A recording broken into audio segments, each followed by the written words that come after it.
നമസ്കാരം, ഇടുക്കി ലൈവിലേക്ക് സ്വാഗതം.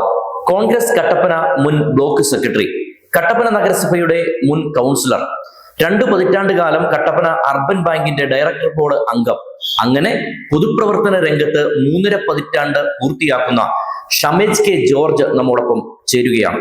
സ്വാഗതം. എന്റെ ആദ്യത്തെ ചോദ്യം, ഏതാണ്ട് ഒരു 3.5 പതിറ്റാണ്ടായി, 35 വർഷമായി പൊതുപ്രവർത്തന രംഗത്ത് നിലനിൽക്കുന്ന ആളാണ് ശ്രീ ഷമേജ്. താങ്കൾ ഈ കഴിഞ്ഞ തെരഞ്ഞെടുപ്പുമായി ബന്ധപ്പെട്ട് കോൺഗ്രസ് വിമത സ്ഥാനാർത്ഥിയായി വരികയും പിന്നീട് നടപടിയൊക്കെ ഉണ്ടാവുകയും ചെയ്തു. അപ്പൊ എങ്ങനെയായിരുന്നു ഈ ഇത്ര സജീവമായി ഏതാണ്ട് ഒരു 3.5 പതിറ്റാണ്ട് കാലം പൊതുപ്രവർത്തന രംഗത്ത് നിൽക്കുന്ന ഒരാൾ ഇങ്ങനെ അവിടെ വിമതനായി ഒക്കെ വരാനുണ്ടായ സാഹചര്യം ഉണ്ടായത്? ശരിക്കും പറഞ്ഞാല് ഞാനൊരു വിമത സ്ഥാനാർത്ഥിയെ മത്സരിച്ചു എന്ന് പറയുന്നതിനപ്പുറം എന്നെ ഒരു വിമതനാക്കി എന്ന് പറയുന്നതായിരിക്കും ശരി. ഞാൻ നേരത്തെ തന്നെ UDF സീറ്റില്ല എങ്കിൽ മത്സരിക്കുന്നില്ല എന്ന നിലപാട് നിൽക്കുന്നപ്പോൾ കാലങ്ങൾക്ക് മുമ്പ് അത് BJPയുടെ കയ്യിലുള്ള സീറ്റാണ്, അത് തിരിച്ചു പിടിക്കാനുള്ള പ്രവർത്തനങ്ങൾ നടത്തണം എന്നോട് പറഞ്ഞു. അതനുസരിച്ച് ഞാനവിടെ വോട്ട് ചേർക്കുകയും പ്രവർത്തിക്കുകയൊക്കെ ചെയ്തു. അത് കഴിഞ്ഞ കാലഘട്ടത്തിലൊക്കെ ആ സീറ്റ് വിട്ടുകൊടുക്കുന്ന പരിപാടിയിൽ അത് കോൺഗ്രസ് ഏറ്റെടുക്കും, അവിടെ മത്സരിക്കണം എന്ന് തീരുമാനമുണ്ടായി. അങ്ങനെയാണ് ഞാനൊരു മത്സര രംഗത്തേക്ക് വരുന്നത്. അതിന് മുൻപ് ഇടയ്ക്കിനോട് സൂചിപ്പിച്ചു, ആ വാർഡിൽ ഒരു കമ്മിറ്റി കൂടി, വാർഡ് കമ്മിറ്റിയിൽ നിന്ന് മത്സരിക്കാനുള്ള സ്ഥാനാർത്ഥികൾ ലിസ്റ്റ് കൊടുക്കാൻ പറഞ്ഞു. അതിന് കോൺഗ്രസിലായിരിക്കും എന്നുള്ളത് കൊണ്ടാണ് അങ്ങനെ ലിസ്റ്റ് കൊടുത്തു. ഇതെല്ലാം കഴിഞ്ഞു. ആ സാഹചര്യത്തിലാണ് അത് കേരള കോൺഗ്രസിനാണ് എന്നൊരു ചെറിയ അറിവ് വന്നു. അപ്പോൾ ഞാൻ മത്സരിക്കുന്നില്ല എന്ന രീതിയിൽ നിന്നു. ഇല്ല, ആ സീറ്റ് ഉറപ്പായും കോൺഗ്രസിനാണ്, അതുകൊണ്ട് മത്സരിക്കണം എന്ന് നിർബന്ധം പറയുകയും കടയിൽ നിന്ന് എന്നെ വിളിച്ചു കൊണ്ടുപോയി നമ്മുടെ UDF ചെയർമാൻ പറഞ്ഞിട്ടാണ് ഞാൻ നോമിനേഷൻ കൊടുക്കുന്നത്. നോമിനേഷൻ കൊടുത്തതിന് ശേഷവും ഞാൻ പ്രവർത്തനത്തിനൊന്നും പോയില്ല. പിൻവലിക്കേണ്ട ദിവസമായപ്പോഴും ഒരു തീരുമാനം ഉണ്ടായില്ല.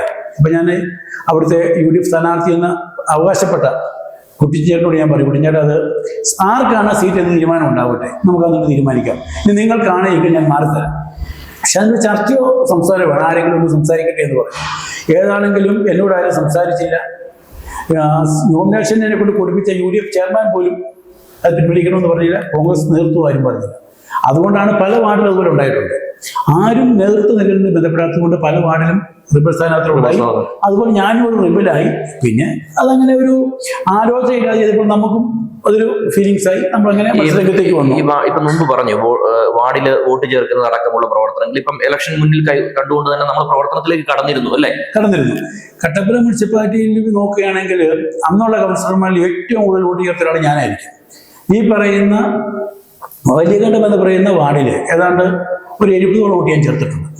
ഞാൻ മത്സരിച്ച് ജയിച്ചിട്ട് ചെയ്യുന്ന ഗവൺമെൻറ് കോളേജ് വാർഡിൽ ഞാൻ 140 മിനിറ്റ് വോട്ട് ചേർത്തിട്ടുണ്ട്. ഇവിടെ IT വാർഡിൽ ഞാൻ 20 വോട്ടുകൾ ചേർത്തിട്ടുണ്ട്.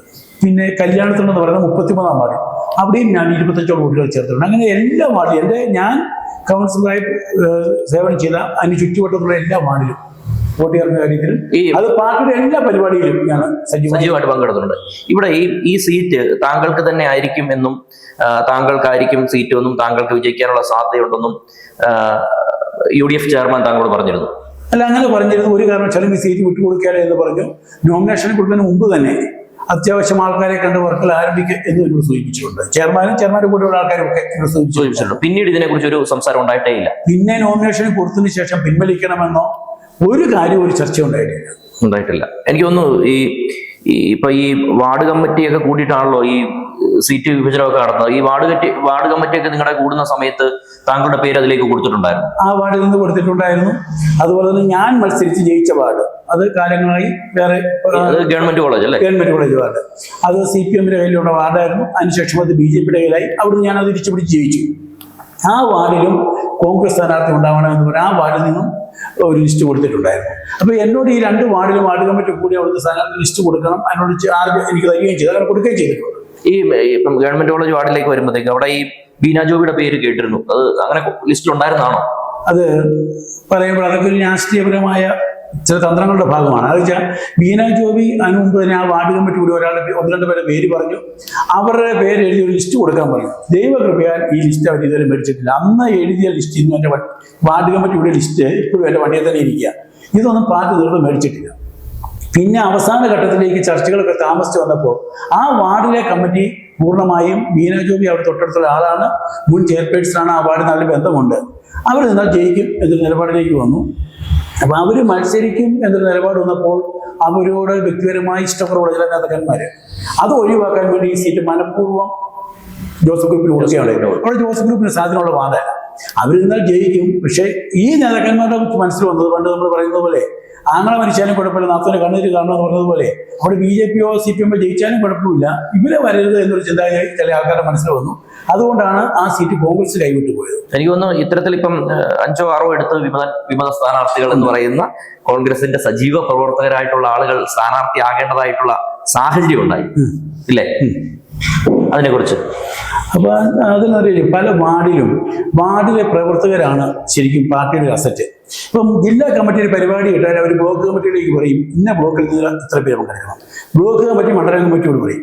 മണ്ഡലം കമ്മിറ്റി വിളിച്ചു ചേർത്ത് പാവപ്പെട്ട പ്രവർത്തകരോട് പറയും നിങ്ങൾ വരുന്ന 15 പേര് വരണം. അവിടെ വാർഡ് പ്രസിഡന്റും അല്ല അവിടുത്തെ കൗൺസിലറും കഷ്ടപ്പെട്ട് 15, 25, 50 പേര് വണ്ടി വിളിച്ച് ഈ പരിപാടിക്ക് കൊണ്ടുപോകും. അതൊക്കെ അന്നൊക്കെ ഈ പാർട്ടിയുടെ പ്രവർത്തകർ വേണം. പക്ഷെ ഒരിക്കലും സീറ്റ് നിർണ്ണയം വരുമ്പോൾ ഇവർക്കൊരു വിലയില്ല. ശരിക്കും പറഞ്ഞാൽ വാർഡ് കമ്മിറ്റി കൂടിയ വാർഡ് കമ്മിറ്റിയുടെ അഭിപ്രായം കൂടെ ആരായണം. ഇനി പുറത്തുനിന്ന് ഒരു സ്ഥാനാർത്ഥി വരുന്നെങ്കിൽ അവരെ വിളിച്ചു കൂട്ടി പറയണം ഇത് നിങ്ങളുടെ സ്ഥാനാർത്ഥി ഇന്ന ആളാണ്, അവരാണ് നമ്മുടെ സ്ഥാനാർത്ഥി.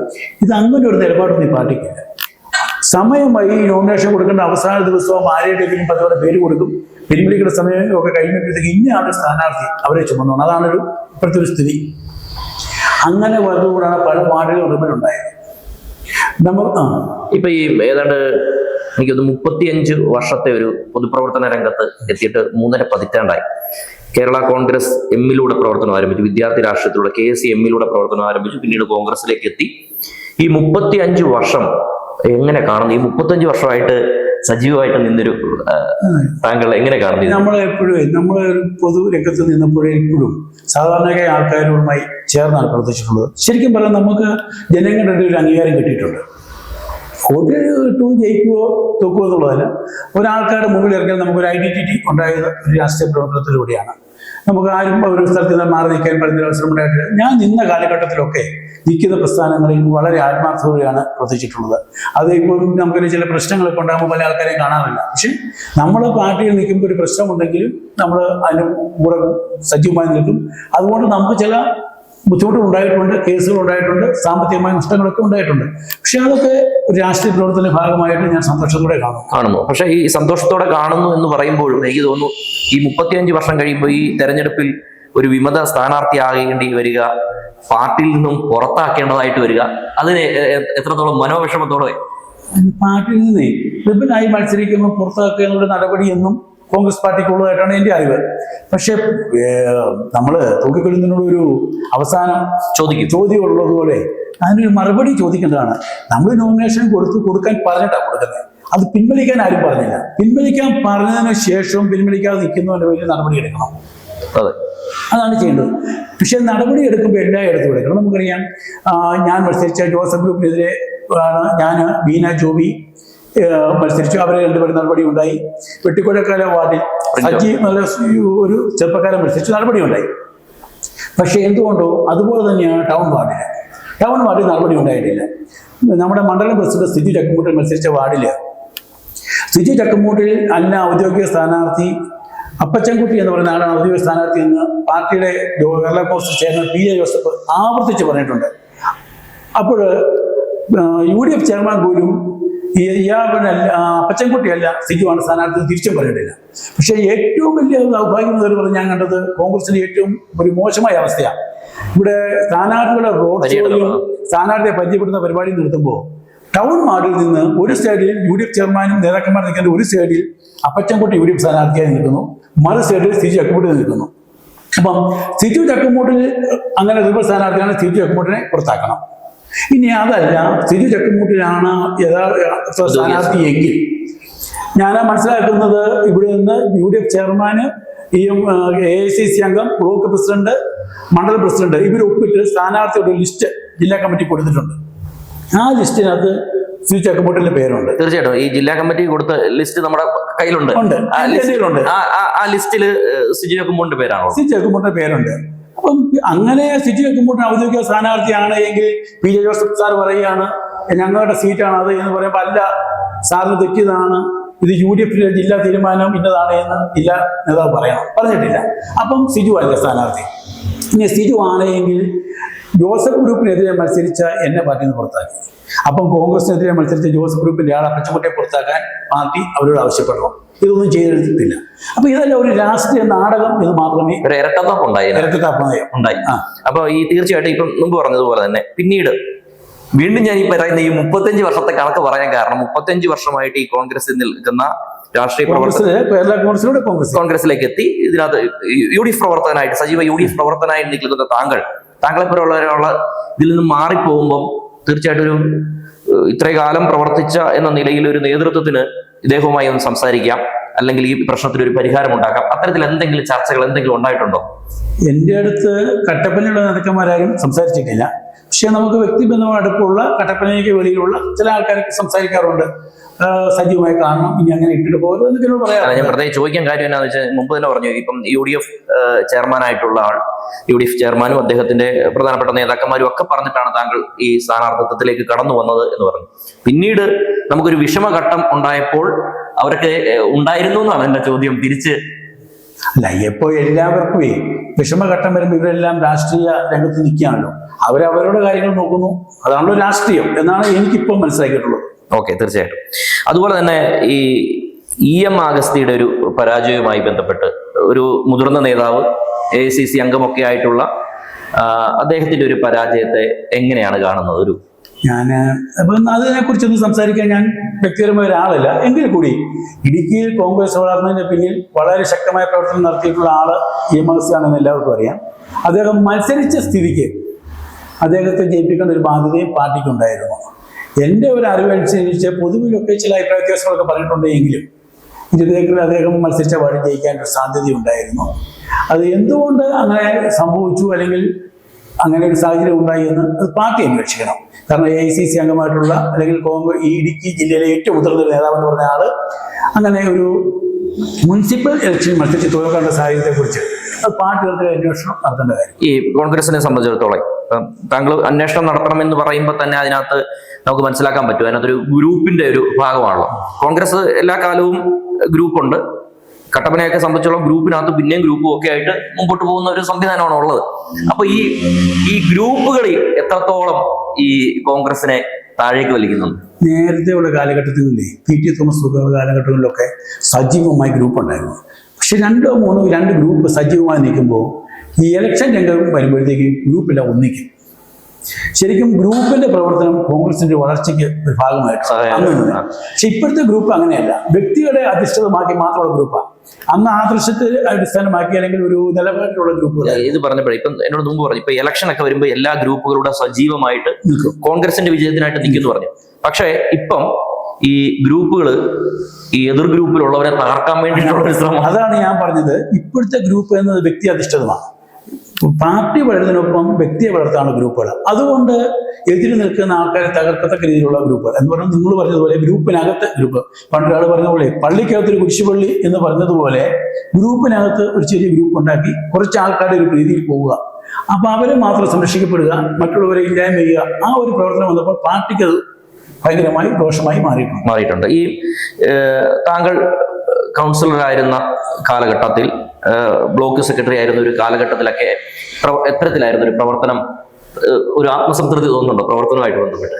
അതായത് കഴിഞ്ഞ കുറെ കാലങ്ങളായി കോൺഗ്രസ് പാർട്ടിയിൽ ആവശ്യമില്ലാത്ത ഗ്രൂപ്പ്, ഞാൻ ഗ്രൂപ്പിനകത്ത് ഗ്രൂപ്പ്, വ്യക്തി അധിഷ്ഠിത ഗ്രൂപ്പുകളാണ് ഉണ്ടാകുന്നത്. നമുക്കറിയാം, ഇന്ത്യയിൽ ആകമാനം കോൺഗ്രസ് തകർച്ചയിലേക്ക് പോകുമ്പോൾ അതിനെ രക്ഷപ്പെടുത്താൻ വേണ്ടി രാഹുൽ ഗാന്ധി ഒരുപാട് കഷ്ടപ്പെടുന്നുണ്ട്. ഭാരത് ജോഡോ യാത്രയൊക്കെ. ആ ഒരു പ്രതീക്ഷ കുറെ താഴെയുള്ള ജനങ്ങളിലുണ്ട്. അവരെ സംബന്ധിച്ചിടത്തോളം ഇത് ഗ്രൂപ്പ് അവർക്കൊരു പ്രശ്നമല്ല. അവർക്ക് കോൺഗ്രസ് വരണം, കൈപ്പത്തി ചിന്തയിൽ വോട്ട് ചെയ്യണം. അതാണ് സാധാരണക്കാരായിട്ടുള്ള പഴയ കോൺഗ്രസുകാരുടെ ചിന്താഗതി. അതിൽ നിന്ന് മാറിപ്പോകുമ്പോൾ ഈ ആൾക്കാർക്ക് ഭയങ്കരമായി ബുദ്ധിമുട്ടുണ്ട്. അവർക്ക് ഏത് നേതാവാകട്ടെ, ഇനിയിപ്പം കേരളത്തിൽ മുഖ്യമന്ത്രിയാവുന്ന ആരുമാവട്ടെ, ഒരു കോൺഗ്രസ്സുകാരനാവണം. ആ ഒരു ചിന്ത മാത്രമേ അവരുടെ മനസ്സിലുള്ളൂ. അതുകൊണ്ട് എനിക്ക് പറയാനുള്ളത്, ഇപ്പോഴത്തെ ഒരു ഗ്രൂപ്പിസം അതിൻ്റെ ഒരു ശൈലി മാറാതെ രക്ഷപ്പെടുന്നില്ല. ഇനിയിപ്പോൾ രാഹുൽ ഗാന്ധി നേരിട്ട് ഒരു മുഴുവൻ പാർട്ടിയിൽ കൂടി ഇറങ്ങിയൊരു പദയാത്രയായിട്ട് കണ്ടുപിടിക്കും, ഭാരത് ജോഡോ യാത്ര പോലെ. എന്നാൽ ഈ സ്ഥാനം രക്ഷപ്പെടണമെങ്കിൽ ഇപ്പോഴത്തെ ഈ ഗ്രൂപ്പിസം അതിനൊരു മാറ്റം ഉണ്ടാവണം. അതിന് ഉത്തമ ഉദാഹരണമാണ് നിങ്ങളെ ചോദിക്കുന്ന ഞാൻ കാര്യം പറയാൻ ഉദ്ദേശിക്കുന്നത്. കേരളത്തിൽ മുഴുവൻ കഴിഞ്ഞ തവണ LDF തരംഗം ആഞ്ഞടിച്ചാണ് തദ്ദേശ തെരഞ്ഞെടുപ്പ് നടന്നത്. അന്ന് കട്ടപ്പന മുനിസിപ്പാലിറ്റി കോൺഗ്രസ് എനിക്ക് തോന്നുന്നു കേരളത്തിലാണ് ഏറ്റവും ഭരണം നിലനിർത്തിയ ഒരു മുനിസിപ്പാലിറ്റി കട്ടപ്പനയാണ്. അഭിമാനമായിരുന്നു എല്ലാവരും പോകുമ്പോഴും കട്ടപ്പന മുനിസിപ്പാലിറ്റി കോൺഗ്രസ് ഭരിക്കുന്നുവെന്ന്. എന്നാൽ ഈ പ്രാവശ്യം തിരിഞ്ഞ് ഈ പ്രാവശ്യം മൊത്തത്തിൽ ഒരു UDF തരംഗം ആഞ്ഞടിച്ചു.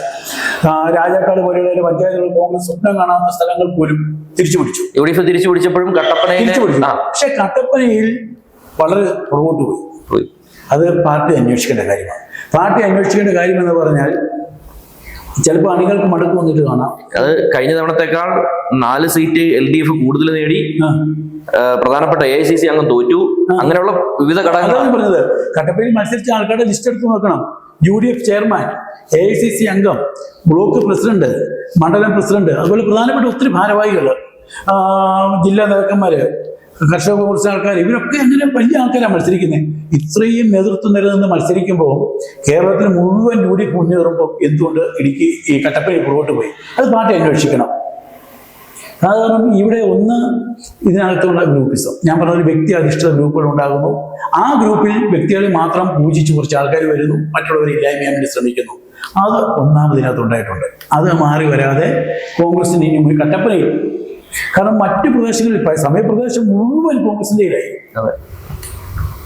കട്ടപ്പനയിൽ ഇപ്പോൾ നമുക്ക് ഭരണം നിലനിർത്തിയതുകൊണ്ട് ആരും അങ്ങനെ ശ്രദ്ധിക്കപ്പെടുന്നില്ല. കട്ടപ്പനയിൽ ഭരണം കോൺഗ്രസ് ആണെന്ന് ഒരു ആരും അങ്ങനെ ശ്രദ്ധിക്കുന്നില്ല. പക്ഷേ നിഷ്പക്ഷമായി വിലയിരുത്തട്ടെ, എന്തേലും പുറകോട്ട് പോയി. അതുപോലെ തന്നെ ഈ വാർഡിലുള്ള ആൾക്കാരെല്ലാം അസ്വസ്ഥരാണ്. കാരണം അവരുടെ വാർഡിൽ വളരെ നിഷ്പ്രയാസമായി കോൺഗ്രസ് ജയിക്കാവുന്ന വാർഡുകൾ വെറുതെ കളഞ്ഞു. ഈ പ്രാവശ്യത്തെ ഒരു UDFന്റെ തരംഗം അനുസരിച്ചാണെങ്കിൽ കട്ടപ്പന മുനിസിപ്പാലിറ്റിയിൽ കോൺഗ്രസ് ഒന്നിച്ച് മത്സരിച്ചാൽ 30 സീറ്റ് പിടിക്കാം. 30 സീറ്റ് കിട്ടണം എന്ന് വേണ്ട 28 കിട്ടണം. പക്ഷെ പുറകോട്ട് പോയി. അത് ചില ആൾക്കാരുടെ സ്വാർത്ഥപരമായ വ്യക്തിപരമായ പ്രവർത്തനത്തിന്റെ ഫലമാണ്. ഞാനും എൻ്റെ ആളും, അല്ലെങ്കിൽ ഞാനും എൻ്റെ കുറച്ച് ആൾക്കാരും മതി എന്നുള്ള ചിന്തയിൽ കുറെ ആൾക്കാർ പോകുന്നുണ്ട്. അത് മാറ്റം വരാതെ കോൺഗ്രസ് രക്ഷപ്പെടും തോന്നുന്നില്ല. ഈ ഞാനും എൻ്റെ ആളും എന്നുള്ള ഒരു ചിന്താഗതിയിൽ ചില ആളുകൾ പോകുമ്പോൾ, ഇപ്പം ഷമേജ് കെ ജോർജ് എന്ന് അദ്ദേഹമൊക്കെ ഇനി ഇല്ലെങ്കിലും കുഴപ്പമില്ല എന്നൊക്കെ ചിന്തിച്ചാണോ ഇത് മുമ്പോട്ട് പോകുന്നത്? കാരണം കോൺഗ്രസ് പണ്ട് ഇങ്ങനെ കോൺഗ്രസ് ചുമ്മാ പറഞ്ഞെങ്കിൽ കോൺഗ്രസ് കടൽ പോലുള്ള പ്രസ്ഥാനമല്ല. അതിനകത്ത് ഒരു ഷമേജ് കെ ജോർജ് പോവോ അല്ലെങ്കിൽ എന്നെ പോലെ ഒരു ആരും, അതൊന്നും ഒരു പ്രശ്നമല്ല.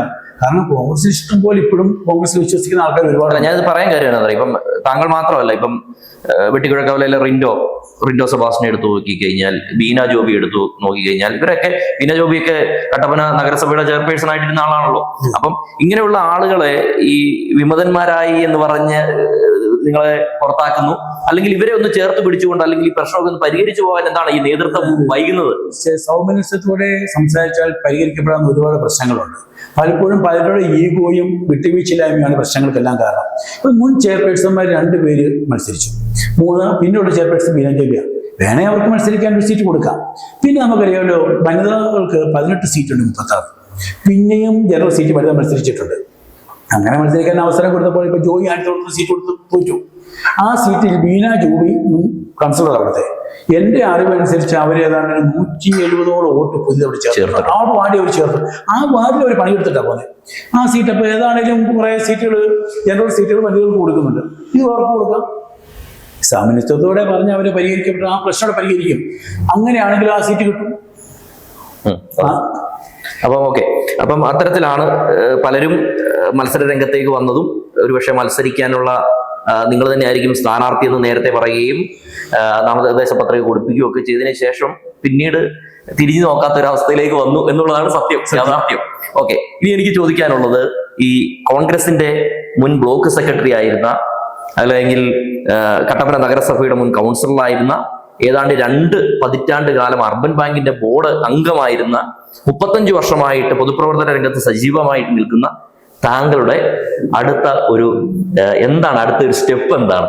ഒരു ഭാവിയെ കുറിച്ചാണ് ഞാൻ ചോദിക്കുന്നത്. ഭാവി എന്ന് പറയുന്നത്, നമ്മളൊരു കോൺഗ്രസിനകത്ത് വന്നതെന്ന് പറഞ്ഞാൽ കോൺഗ്രസിന് സജീവ പ്രവർത്തകനാണ്. കോൺഗ്രസ് വിട്ട് വേറൊരു പ്രവർത്തനത്തെ കുറിച്ച് നമ്മൾ ആലോചിക്കുന്നില്ല. പക്ഷേ സജീവമായി മുമ്പ് വലിയ തീവ്രമായ ഒരു രാഷ്ട്രീയ പ്രവർത്തനത്തിൽ തൽക്കാലം ഞാനില്ല എന്ന് വിചാരിച്ച് മറ്റൊരു പാർട്ടിയിലേക്ക് ഒരു കാരണവശാലും ഇനി എന്തല്ല. അങ്ങനെ ആണെങ്കിൽ എനിക്ക് ഈ ഇലക്ഷൻ സമയത്ത് ഒന്നുമല്ല 1-2 വാർഡുകളിൽ LDF സ്ഥാനാർത്ഥിയെ മത്സരിക്കാം, ജയിക്കാനുള്ള സാഹചര്യങ്ങളൊക്കെ ഉണ്ടായിരുന്നു. അതിനൊന്നും നമ്മളില്ല. പുറത്താക്കി എന്ന് പറഞ്ഞപ്പോ മറ്റേതെങ്കിലും പാർട്ടിക്കാര് അല്ല, അതൊക്കെ സ്വാഗതം ചെയ്തോ? മറ്റു പാർട്ടിക്കാർ അപ്പോഴും സ്വാഗതം ചെയ്യുന്നുണ്ട്, ഇപ്പോഴും സ്വാഗതം ചെയ്യുന്നുണ്ട്. അത് എന്താ വെച്ചാൽ ഞങ്ങളുടെ വാർഡ് എന്നൊക്കെ പറയുന്നത് ടൗൺ വാർഡാണ്. അവിടെയൊക്കെ കോൺഗ്രസിന് അനുഭാവികളുണ്ടെങ്കിലും ഈ ഇറങ്ങി പ്രവർത്തിക്കാൻ വളരെ കുറവാണ്. ഇപ്പം IT ഞങ്ങളുടെ government college ward, Valiyakandam ward, ഇവിടെയൊന്നും ഇപ്പം ശരിക്കും പറഞ്ഞ വാർഡ് കമ്മിറ്റി നല്ലവണ്ണം പ്രവർത്തനമുള്ള. നമ്മൾ ഒരു പ്രവർത്തനം കൊണ്ടാണ് അവിടെ ആൾക്കാർ നമ്മളോട് കൂടി പ്രവർത്തിച്ചിരുന്നത്. ഇപ്പോൾ അവിടെ നിന്നൊരു കമ്മിറ്റികളില്ല. നമുക്ക് ഈ പുതിയ വോട്ടർ സൃഷ്ടിക്ക് വോട്ട് ചേർക്കുന്ന പരിപാടികളൊക്കെ നടക്കുന്നുണ്ട്. ഈ 2 വാർഡിൽ ഇതുവരെ ഒരെണ്ണം പോലും ചേർക്കാനോ എടുക്കാനോ പറ്റിയിട്ടില്ല.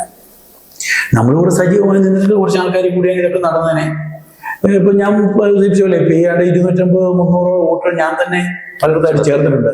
നിങ്ങളത് കണക്കൂട്ടിക്ക് ഇതെല്ലാം ഞാൻ രാത്രിയിൽ മൊബൈലിൽ ഇരുന്ന് ഓൺലൈനായിട്ട് ചേർക്കുക. 2 മണി വരെയുള്ള സമയം രാത്രി വോട്ട് വെച്ചെന്ന് ചെയ്യണം.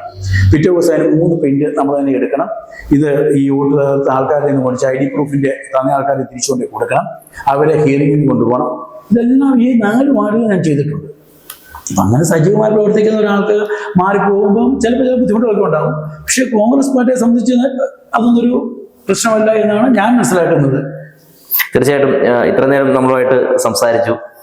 ഷമേജ് കെ ജോർജിനെ സംബന്ധിച്ചിടത്തോളം ഈ നമ്മുടെ കട്ടപ്പനയിലുള്ള പല ആളുകളുടെയും ഒരു സംശയമായിരുന്നു, ഷമേജ് എങ്ങനെ വിമതനായി, ഷമേജിനെ എങ്ങനെ വിമതനാക്കി, ഷമേജ് എങ്ങനെ പാർട്ടിയിൽ നിന്നും പുറത്തായി അല്ലെങ്കിൽ പുറത്താക്കപ്പെട്ടു എന്നുള്ളതൊക്കെ ആളുകളുടെ ഒരു സംശയമായിരുന്നു. കാരണം ഞാൻ മുമ്പ് പറഞ്ഞതുപോലെ ഒരു 3.5 പതിറ്റാണ്ട് കാലം പൊതുപ്രവർത്തന രംഗത്ത് കട്ടപ്പനയിലുള്ള ഒരു വ്യക്തി പെട്ടെന്ന് എങ്ങനെയായി എന്നുള്ളതിന്റെ അദ്ദേഹം കൃത്യമായ കാരണങ്ങളാണ് നമ്മളുമായിട്ട് പങ്കുവെച്ചത്. എന്നിരുന്നാലും എല്ലാവിധ ആശംസകളും. News, advertising, events, live branding, social media marketing, media productions, ശബ്ദ ദൃശ്യ വിസ്മയങ്ങളുമായി Idukki live media productions, ITI junction, Kattappana.